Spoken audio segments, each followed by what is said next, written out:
Hello everyone, my name is CrispyChipFriez. I'm a content creator for Call of Dragons, the mobile game. So today I'm going to be going over a quick, I wouldn't say quick video, but roughly 20 minutes, 30 minutes max, or even more or less, plus minus, of how to level up your heroes fast. Basically an EXP farming guide slash hack. So basically in Call of Dragons, let me actually open my heroes tab. In Call of Dragons,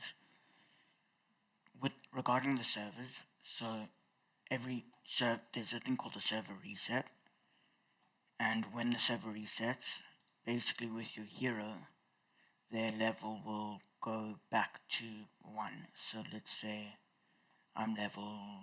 it's level 45. When the server resets, it will go back to level 1. But do note that regarding the skills, they will stay. The skills won't reset. So every level, when you level up your hero, so let me just go to a weak hero. Do I even have XP? I should. Oh, that's embarrassing. Let me quickly just go here. So when you level up your hero, you like via EXP, it increases their power and strength, which strengthens them basically. I couldn't say the word for a second. It will strengthen your hero via each level up. So if let me go here, Dragon Trail. I should have been more prepared for that. I thought I had XP, but I guess not. So let me quickly get this. So like I said earlier, with server resets, they decrease your hero's level to level 1, making frequent leveling up necessary.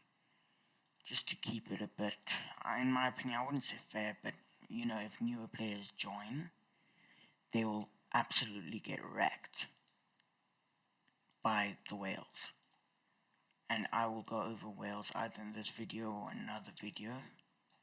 So let me just increase these. So basically I'm going to explain to you guys an efficient way of leveling up your hero quickly in order to stay on the winning side of the battle. With the upper hand, get the W's, not the L's. So what I would recommend is going for Darkling patrols, Darkling creatures, and Darkling forts. So if you go, where is it? Let me go here quickly. Alright. One sec, my OBS is going weird. So, with Darkling forts and patrols, let me scroll out. Here we go. So we have a level 3 Darkling fort right here. And Darkling forts, as you can see, give a variety of valuable, and I say valuable, rewards. The EXP does add up over time, so if you see 500 EXP and there's 18, so 18 times 500, I'm not going to work it out, my maths is really bad. But honestly, some people would be like, man, it's not worth it, but it all adds up at the end of the day. Same with treaties to upgrade your rally beacon over here. This is essential, so when you do rallied armies and battles, oh yeah, I clicked on that. You can get more space, rallied army capacity, and your power increases. So I'm on level 12, which is really bad right now, as I'm level 17 City Hall. So the more space there is for rallied army capacity, that means more troop loads can go in, aka with your legions from other players as well as your players. You can have one legion in your rally from yourself, and then same via the other members. They can send one legion, and that includes a deputy, even without a deputy. So one, let's say I wouldn't say load. Anyways, you get the point. So your power will also increase. So the higher your rally beacon is in level, the more capacity you'll have, which is essential, especially when you're doing level 3 forts, and also when you are doing, let's say, no, not bombs, yeah, we'll stick with forts for now. And then, like, regarding the value, if we go on information here, so you'll see it costs CP, okay, and CP is this up here, this green stuff. So every day your CP, the amount of CP you get resets, so like it will regenerate. So if I use it all, or like most of it, the next day, like 24 hours later, it will regenerate. And when you battle, like if I were to battle a dark creature or a Darkling patrol, or any battle will basically cost CP, combat power, I think is what it's called. So that will cost CP, and you can actually, in the Alliance, in the VIP market, you can, and other places you can get, oh dang it, where is it?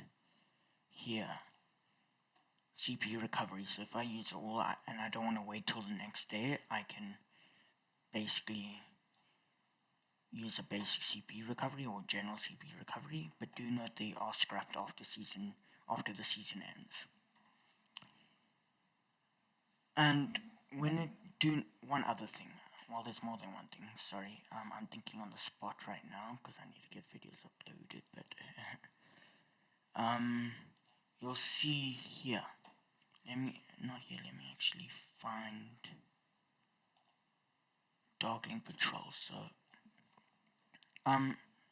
it all depends on the units you have. So if I go tank, I'll deal heavy damage.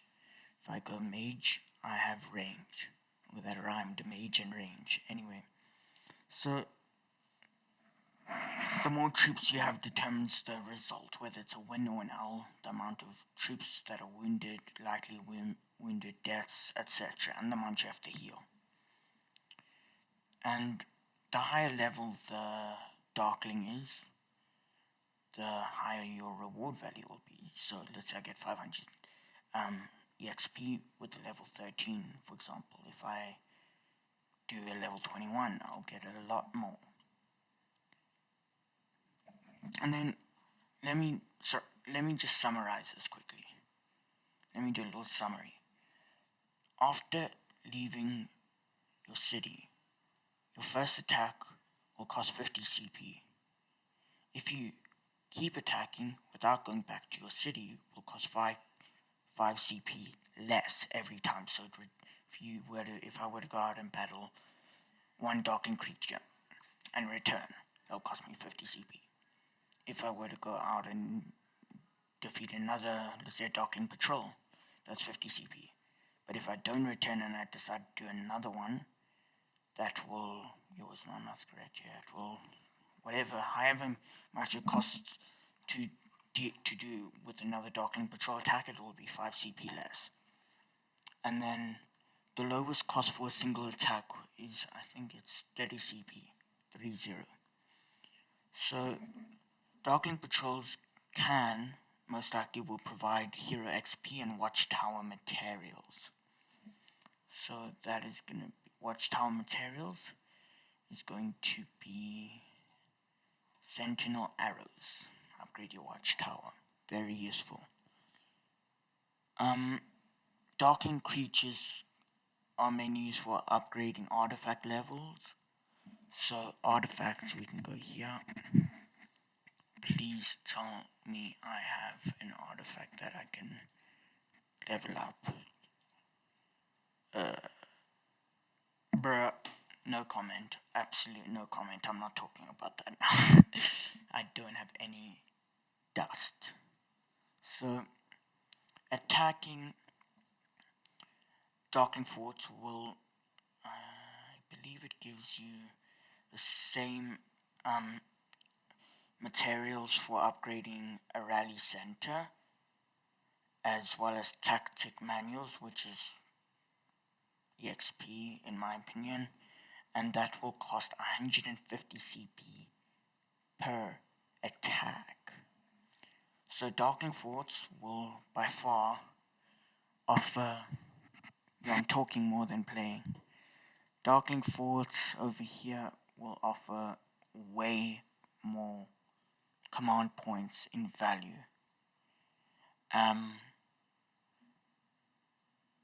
So yeah, that's with that. And then that's one way. Well, like Darkling patrols, Darkling creatures, Darkling forts, 3 in 1 actually.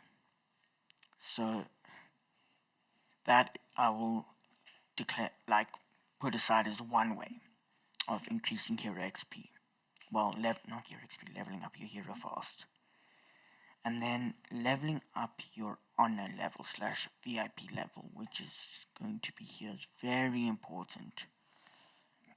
Because leveling this up, so it's right here, the storms. So if I go here, you'll see the perks. So each honor level that you go up will have a new perk. So right now I'm on VIP 7, Prestige 7, honor level 7, whatever you want to call it. I'll have training speed plus 10%, which is new. What training speed plus 10% is not in the previous one. The previous one is plus 5%. Okay, and then all these, like, the 18% buffs, like it says buffs, very useful. Each on a level you go up, the higher the buff will go. And what I would say is, like I haven't really done, is with honor level, get to level 8 as fast as possible. Reason being is research speed plus 10%. Number one thing out of all these buffs is getting the second research queue permanently unlocked. Oh my days, that's perfect when I want to, if I have enough to research T4 troops, let's say mages and ballistas, I can literally do them both at the same time instead of waiting one by one. So that's important. And then my alliance isn't really a whale alliance because we all have like over 1 million power. But being a part of a whale alliance, medium spender to high spending alliances can boost you a lot. So we on 243.6 mil power total. So yeah, because when you do rallies, rallying forwards, etc., you get rewards. And participating in events, by far, depending on the event actually, is very useful. So it's a Crucible of Courage. Rewards for these stages at least. You get resources, very useful. And you might be asking, why do I need to level up heroes in Call of Dragons? The reason you would need to increase your XP for your heroes is to work on your talent trees. So every level, like when your hero level increases, let's say I go 28, 29. In my talent section here, I'll get a talent point. And I can use that talent point on any of these. But I first have to unlock the prior talents. So I can't go to foundational. Well, it's foundational talents there, but this big one you see here, I can't go to that one without doing the foundation talents, which is this one below. So this one here is for this. Wait, is it? Oh, I might be, yeah. So you have to unlock one of these 3, then you can get this, and then you get, which that gives you that. If you're working on a gathering hero, moving on to gatherers, so we can look at Keller.